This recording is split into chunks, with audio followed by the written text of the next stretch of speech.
Dombey and Son by Charles Dickens. Preface of 1848. I cannot forego my usual opportunity of saying farewell to my readers in this greeting place, though I have only to acknowledge the unbounded warmth and earnestness of their sympathy in every stage of the journey we have just concluded. If any of them have felt a sorrow in one of the principal incidents on which this fiction turns, I hope it may be a sorrow of that sort which endears the sharers in it, one to another.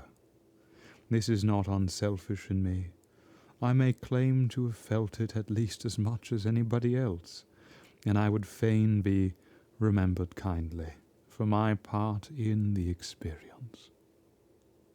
Devonshire Terrace, it's 24th of March, 1848. Preface of 1867.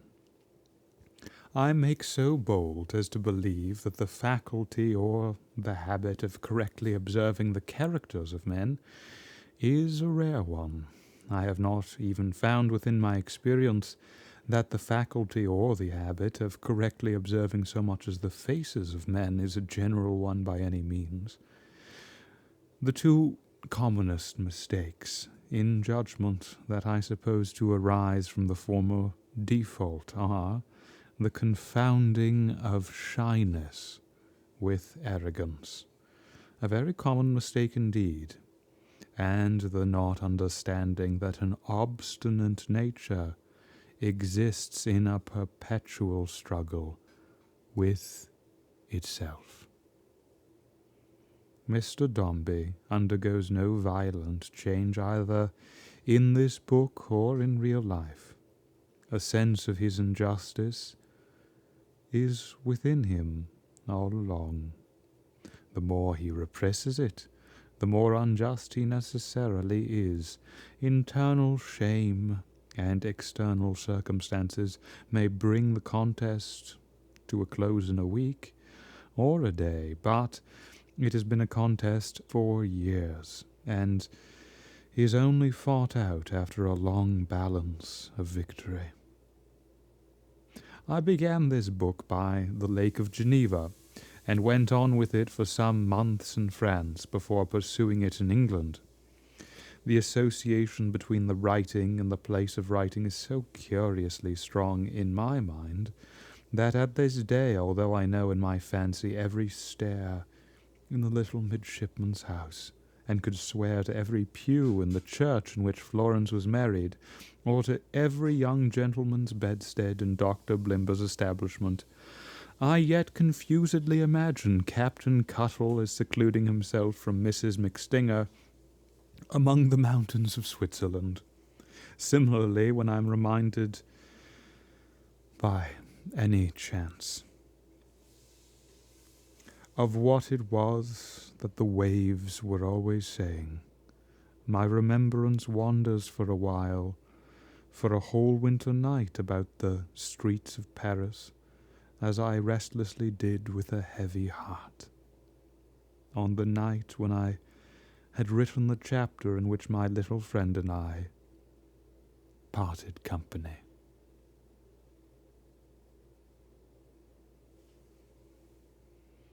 End of the preface of 1867.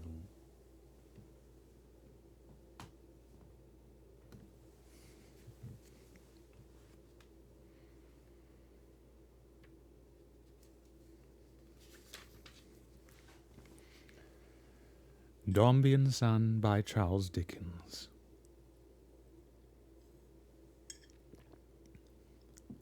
Chapter 1. Dombey and Son.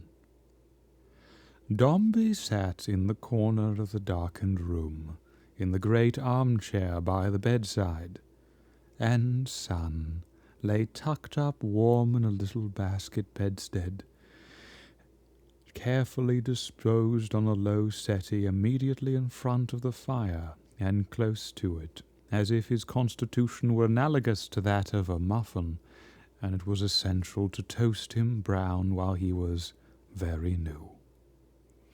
Dombey was about 48 of age, son about 48 .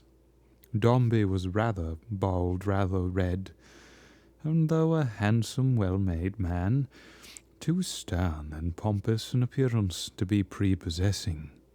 Son was very bald and very red, and although of course an undeniably fine infant, somewhat crushed and spotty in his general effect as yet. On the brow of Dombey, Time and his brother Care had set some marks, as on a tree that was to come down in good time.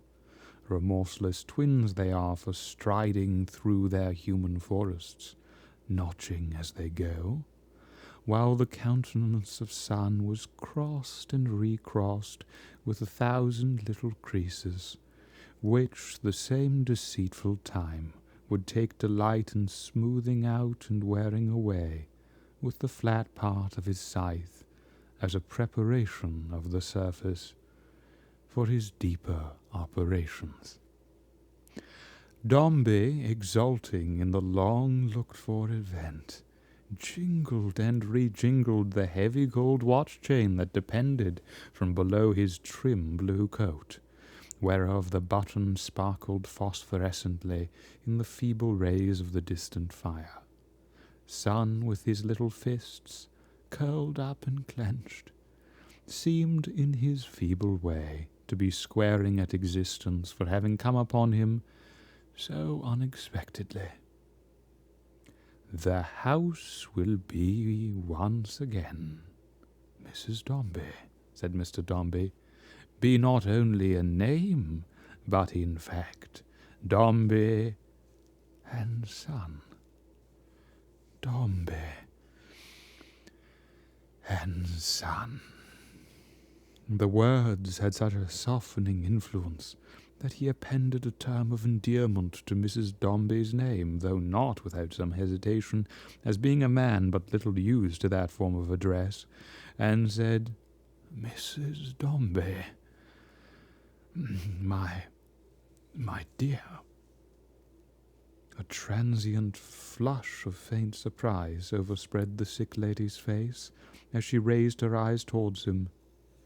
"You will be christened Paul, my Mrs. Dombey."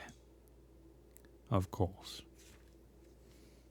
She feebly echoed, "Of course," or rather expressed it by the motion of her lips, and closed her eyes again. "His father's name, Mrs. Dombey, and his grandfather's. I wish his grandfather were alive this day." And again he said, "Dombey and Son," in exactly the same tone as before. Those 3 words conveyed the one idea of Mr. Dombey's life. The earth was made for Dombey and Son to trade in, and the sun and moon were made to give them light. Rivers and seas were formed to float their ships. Rainbows gave them promise of fair weather. Winds blew for or against their enterprises. Stars and planets circled in their orbits to preserve inviolate a system of which they were the center. Common abbreviations took new meanings in his eyes, and had sole reference to them. A.D. had no concern with Anno Domini, but stood for Anno Dombey and Son.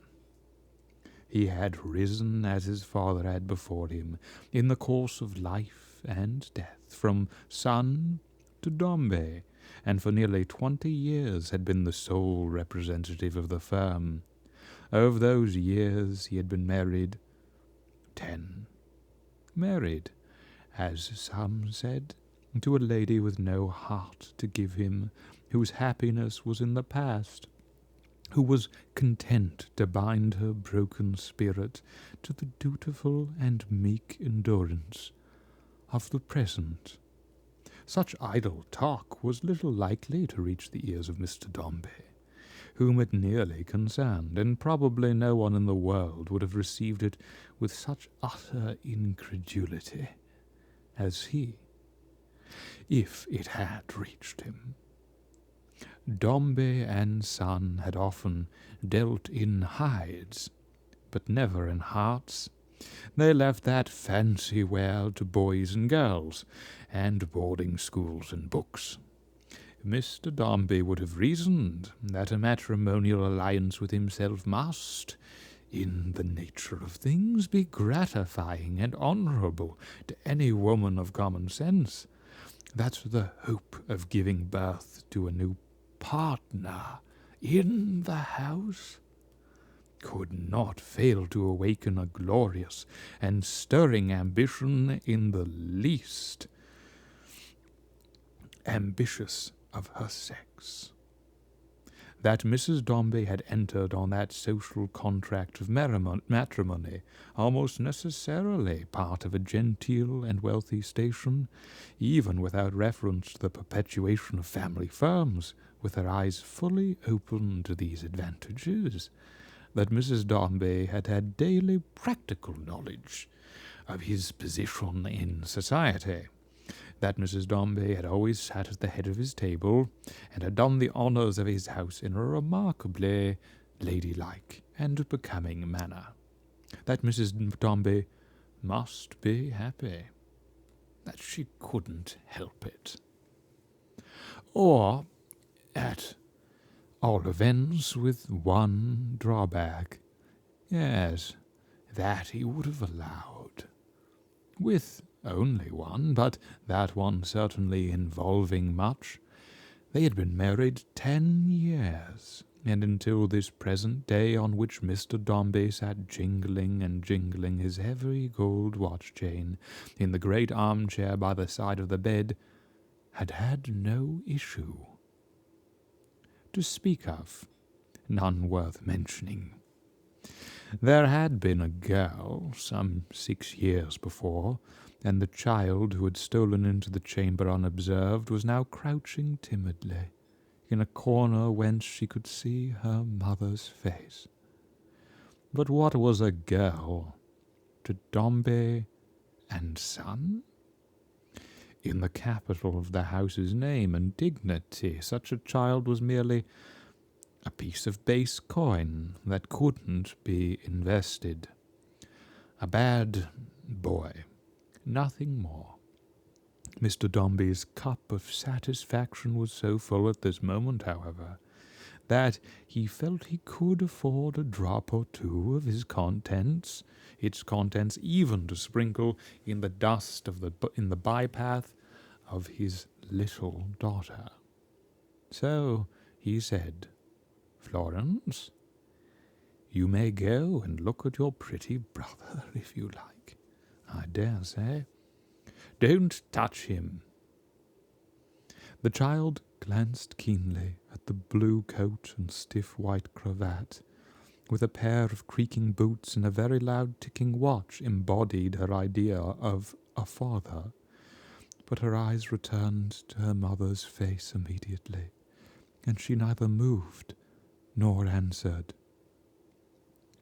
Next moment the lady had opened her eyes and seen the child, and the child had run towards her, and standing on tiptoe, the better to hide her face in her embrace, had clung about her with a desperate affection, very much at variance with her years. "Oh, Lord bless me," said Mr. Dombey, rising testily. "A very ill-advised and feverish proceeding this, I am sure. I had better ask Dr. Pepys if he'll have the goodness to step upstairs again, perhaps. I'll go down. I needn't beg you," he added, pausing for a moment at the settee before the fire, "to take particular care of this young gentleman, Mrs. Blockett, sir," suggested the nurse, a simpering piece of faded gentility, who did not presume to state her name as a fact, but merely offered it as a mild suggestion. "Of this young gentleman, Mrs. Blockett." "No, sir. Indeed, I remember when Miss Florence was born."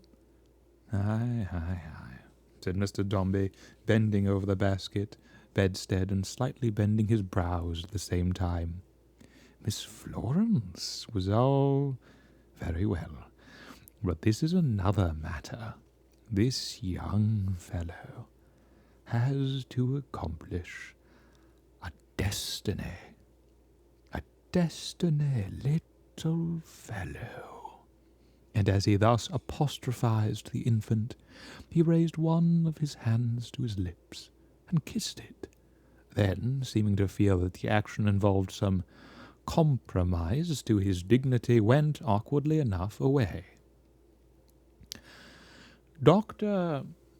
Parker Pepys, one of the court physicians, and a man of immense reputation for assisting at the increase of great families, was walking up and down the drawing-room with his hands behind him, to the unspeakable admiration of the family surgeon, who had regularly puffed the case for the last 6 weeks among all his patients, friends, and acquaintances, as one to which he was in hourly expectation, day and night, of being summoned, in conjunction with Dr. Parker Pepys. "Well, sir," said Dr. Parker Pepys, in a round, deep, sonorous voice, muffled for the occasion, like the knocker, "do you find that your dear lady is at all roused by your visit?" "Stimulated, as it were," said the family practitioner faintly, bowing at the same time to the doctor, as much as to say, "Excuse my putting in a word, but this is a valuable connection." Mr. Dombey was quite discomforted by the question. He had thought so little of the patient that he was not in a condition to answer it. He said that it would be a satisfaction to him if Dr. Parker Pepys would walk upstairs again. "Good. We must not disguise from you, sir," said Dr. Parker Pepys, "that there is a want of power in Her Grace the Duchess. I beg your pardon. I confound names. I should say, in your amiable lady, that there is a certain degree of languor and general absence of elasticity, which we would rather not." "See," interposed the family practitioner, with another inclination of the head. "Quite so," said Dr. Parker Pepys, "which we would rather not see. It would appear that the system of Lady Cankerby— excuse me, I should say of Mrs. Dombey— I confuse the names of cases." "So very numerous," murmured the family practitioner. "Can't be expected, I'm sure. Quite wonderful if otherwise. Dr. Parker Pepys's West End practice." "Thank you," said the doctor. "Quite so. It would appear, I was observing, that the system of our patient has sustained a shock, from which it can only hope to rally by a great and strong—" "And vigorous," murmured the family practitioner. "Quite so," assented the doctor, "and vigorous effort." Mr. Pilkins here, who from his position of medical adviser in this family, no one better to fill that position, I am sure. Oh, murmured the family practitioner. Praise from Sir Hubert Stanley. You are good enough, returned Dr. Parker Peps, to say so. Mr. Pilkins, who from his position is best acquainted with the patient's constitution in its normal state, an acquaintance very valuable to us in forming our opinions on these occasions, is of opinion with me that nature must be called upon to make a vigorous effort in this instance, and that if our interesting friend the Countess of Dombey, I beg your pardon, Mrs. Dombey, should not be able, said the family practitioner, to make that effort successfully, said Dr. Parker Peps, then a crisis might arise, which we should both sincerely deplore. With that, they stood for a few seconds, looking at the ground. Then, on the motion made in dumb show of Dr. Parker Peps, they went upstairs, the family practitioner opening the room door for that distinguished professional and following him out with most obsequious politeness. To record of Mr. Dombey that he was not, in his way, affected by this intelligence would be to do him an injustice. He was not a man of whom it could properly be said that he was ever startled or shocked. But he had certainly a sense within him that if his wife should sicken and die, he would be very sorry, and that he would find a something gone from among his plate and furniture, and other household possessions which was well worth the having, and could not be lost without sincere regret. Though it would be a cool, business-like, gentlemanly, self-possessed regret, no doubt. His meditations on the subject were soon interrupted.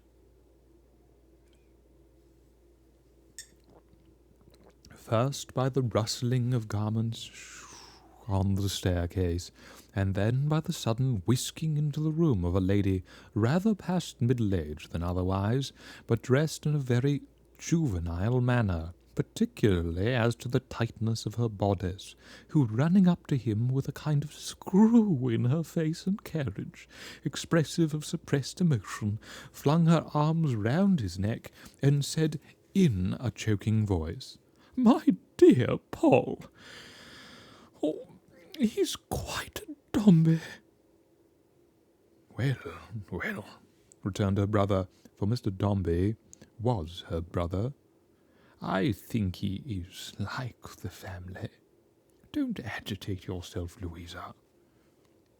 "It's very foolish of me," said Louisa, sitting down and taking out her pocket handkerchief. "But he's such a perfect Dombey. I never saw anything like it in my life." But what is this about Fanny herself?" said Mr. Dombey. "How is Fanny?" "My dear Paul," returned Louisa, "it's nothing whatever. Take my word, it's nothing whatever.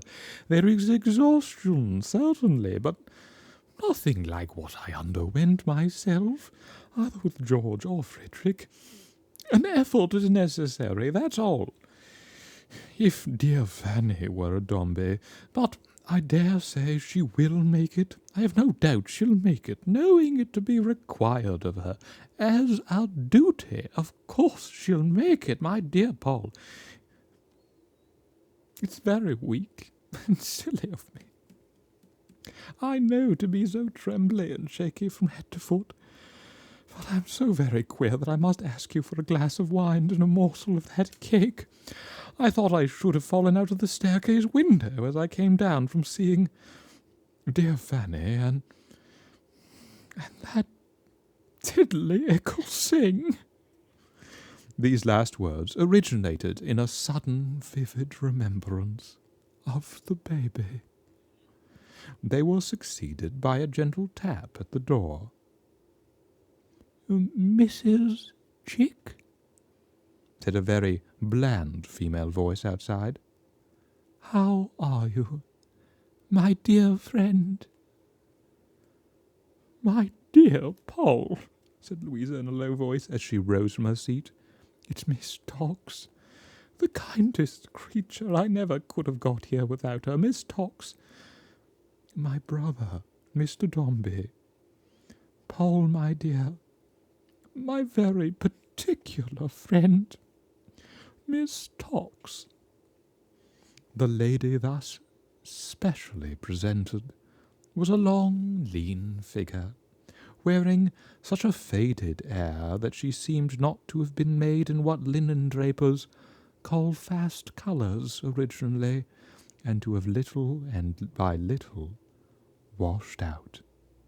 But for this she might have been described as the very pink of general propitiation and politeness, from a long habit of listening admirably to everything that was said in her presence, and looking at the speakers as if she was mentally engaged in taking off impressions of their images upon her soul, never to part with the same but with her life. Her head had quite settled on one side. Her hands had contracted a spasmodic habit of raising themselves of their own accord, as in an involuntary admiration. Her eyes were liable to a similar affection. She had the softest voice that ever was heard, and her nose, stupendously aquiline, had a little knob in the very centre or keystone of the bridge, whence it tended downwards towards her face, as if in an invincible determination never to turn up at anything. Miss Tox's dress, though perfectly genteel and good, had a certain character of angularity and scantiness. She was accustomed to wear odd weedy little flowers in her bonnets and caps. Strange grasses were sometimes perceived in her hair, and it was observed by the curious of all her collars, frills, tuckers, wristbands, and other gossamer articles, indeed, of everything she wore which had two ends to it intended to unite, that the two ends never were on good terms, and wouldn't quite meet without a struggle. She had furry articles for winter wear, as tippets, boas, and muffs, which stood up on end in rampant manner, and were not at all sleek. She was much given to carrying about small bags with snaps on them, that went off like little pistols when they were shut up, and when full dressed she wore round her neck the barrenest of lockets, representing a fishy old eye with no approach to speculation in it. These and other appearances of a similar nature had served to propagate the opinion that Miss Tox was a lady of what is called a limited independence, which she turned to the best account. Possibly her mincing gait encouraged the belief, and suggested that her clipping a step of ordinary compass into 2 or 3 originated in her habit of making the most of everything. I am sure, said Miss Tox, with a prodigious curtsy, that to have the honour of being presented to Mr. Dombey is a distinction which I have long sought, but very little expected at the present moment. My dear Miss Chick, may I say Louisa? Miss Chick took Miss Tox's hand in hers, rested the foot of her wine-glass upon it, repressed a tear, and said in a low voice, "Bless you." "My dear Louisa, then," said Miss Tox, "my sweet friend, how are you now?" "Better," said Miss Chick, returned. "Take some wine. You have been almost as anxious as I have been, and must want it, I am sure." Mr. Dombey, of course, officiated. "Miss Tox, Paul," pursued Miss Chick, still retaining her hand, "knowing how much I have been interested in the anticipation of the event of today, has been working at a little gift for Fanny, which I promised to present. It is only a pincushion for the toilette table, Paul, but I do say, and will say, and must say, that Miss Tox has very prettily adapted the sentiment to the occasion. I call Welcome, Little Dombey. Poetry myself." "Is that the device?" inquired her brother. "That is the device," returned Louisa. "But do me the justice to remember, my dear Louisa," said Miss Tox, in a tone of low and earnest entreaty, "that nothing but I have some difficulty in expressing myself. The dubiousness of the result would have induced me to take so great a liberty. Welcome, Master Dombey, would have been much more congenial to my feelings, as I am sure you know. But the uncertainty attendant on angelic strangers will, I hope, excuse what must otherwise appear an unwarrantable familiarity." Miss Tox made a graceful bend as she spoke, in favour of Mr. Dombey, which that gentleman graciously acknowledged. Even the sort of recognition of Dombey and Son, conveyed in the foregoing conversation, was so palatable to him, that his sister, Mrs. Chick, though he affected to consider her a weak, good-natured person, had perhaps more influence over him than anybody else. "Well," said Miss Chick, with a sweet smile, "after this, I forgive Fanny everything." It was a declaration in a Christian spirit, and Mrs. Chick felt that it did her good. Not that she had anything particular to forgive in her sister-in-law, nor indeed anything at all, except her having married her brother, in itself a species of audacity, and her having, in the course of events, given birth to a girl instead of a boy, which, as Mrs. Chick had frequently observed, was not quite what had been expected of her, and was not a pleasant return for all the attention and distinction she had met with. Mr. Dombey being hastily summoned out of the room at this moment, the two ladies were left alone together. Miss Tox immediately became spasmodic.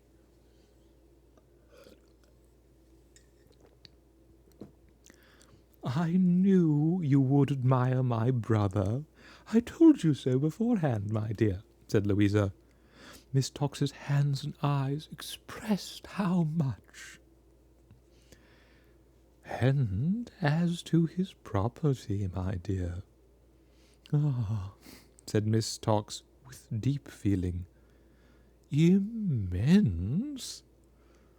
But his deportment, Louisa, said Miss Tox, his presence, his dignity, no portrait I have ever seen of anyone has been half so replete with those qualities. Something so stately, you know, so uncompromising, so very wide across the chest, so upright. A pecuniary Duke of York, my love, and nothing short of it, said Miss Tox. That's what I should designate him. Why, my dear Paul, exclaimed his sister as he returned, you look so pale. There's nothing the matter. I am sorry to say, Louisa, that they tell me that Fanny— Now, my dear Paul, returned his sister, rising, don't believe it. If you have any reliance on my experience, Paul, you may rest assured that there is nothing wanting but an effort on Fanny's part. And that effort, she continued, taking off her bonnet and adjusting her cap and gloves in a business-like manner, she must be encouraged, and really, if necessary, urged to make. Now, my dear Paul, come upstairs with me. Mr. Dombey, who, besides being generally influenced by his sister for the reason already mentioned, had really faith in her as an experienced and bustling matron, acquiesced, and followed her at once to the sick chamber. The lady lay upon her bed as he had left her, clasping her little daughter to her breast. The child clung close about her with the same intensity as before, and never raised her head or moved her soft cheek from her mother's face, or looked on those who stood around, or spoke, or moved, or shed a tear. Restless without the little girl, the doctor whispered to Dombey. We found it best to have her in again. There was such a solemn stillness around the bed, and the two medical attendants seemed to look on the impassive form with so much compassion and so little hope, that Miss Chick was for the moment diverted from her purpose, but presently summoning courage and what she called presence of mind, she sat down by the bedside and said in the low, precise tone of one who endeavours to awaken a sleeper, Fanny! Fanny! There was no sound in answer but the loud ticking of Mr. Dombey's watch and Dr. Parker Pepps's watch, which seemed in the silence to be running a race. Fanny, my dear, said Miss Chick with assumed lightness, here's Mr. Dombey to see you. Won't you speak to him? They want to lay your little boy, the baby, Fanny, you know. You've hardly seen him yet, I think, in bed. But they can't till you rouse yourself a little. Don't you think it's time you rouse yourself a little? Eh? She bent her ear to the bed and listened, at the same time looking round at the bystanders and holding up her finger. Eh? She repeated. What was it you said, Fanny? I didn't hear you. No word or sound in answer. Mr. Dombey's watch and Mr. Parker Peps's watch seemed to be racing faster. "Now, really, Fanny, my dear," said the sister-in-law, altering her position and speaking less confidently and more earnestly, in spite of herself, "I shall have to be quite cross with you if you don't rouse yourself. It's necessary for you to make an effort, and perhaps a very great and painful effort, which you are not disposed to make.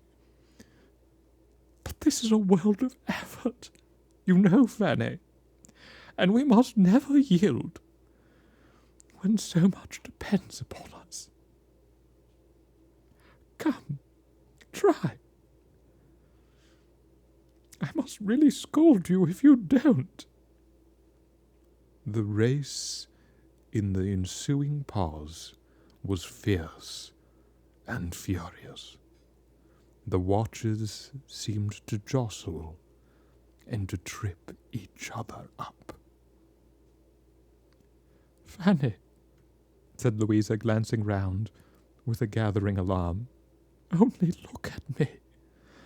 Only open your eyes to show me that you hear and understand me, will you? Good heaven, gentlemen, what is to be done?" The two medical attendants exchanged a look across the bed, and the physician, stooping down, whispered in the child's ear. Not having understood the purport of his whisper, the little creature turned her perfectly colourless face and deep dark eyes towards him, but without loosening her hold in the least. The whisper was repeated. "Mamma," said the child. The little voice, familiar and dearly loved, awakened some show of consciousness, even at that ebb. For a moment the closed eyelids trembled, and the nostril quivered, and the faintest shadow of a smile was seen. "Mamma!" cried the child, sobbing aloud. "Oh, dear mamma! Oh, dear mamma!" The doctor gently brushed the scattered ringlets of the child aside from the face and mouth of the mother. Alas, how calm they lay there, how little breath there was to stir them. Thus, clinging fast to that slight spar within her arms, the mother drifted out upon the dark and unknown sea that rolls round all the world.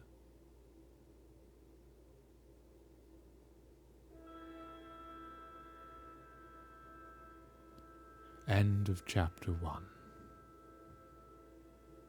of Dombey and Son by Charles Dickens.